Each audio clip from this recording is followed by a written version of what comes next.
Le soutien américain de la levée des protections de propriété intellectuelle sur les vaccins contre le Covid-19 pourrait être un pas de plus dans l'accélération de la vaccination mondiale. Pour le Centre de contrôle et de prévention des maladies en Afrique, qui dépend de l'Union africaine, la position américaine constitue une remarquable expression de leadership.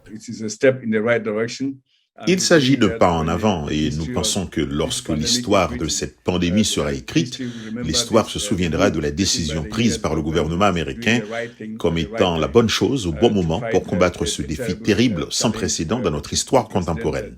L'Afrique du Sud a salué la position américaine. Nous saluons la déclaration de l'administration américaine indiquant qu'elle soutient la déclaration ADPIC sur la propriété intellectuelle des vaccins COVID-19. C'est une victoire pour l'Afrique du Sud.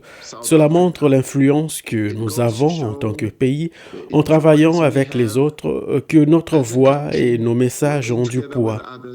Selon le docteur Nkenga Song, cette décision permettra en outre d'atteindre le but que s'est fixé l'Union africaine de créer 5 pôles de vaccination de vaccins en Afrique avec l'objectif de produire localement, d'ici 20 ans, 60% des vaccins utilisés sur le continent contre 1% actuellement.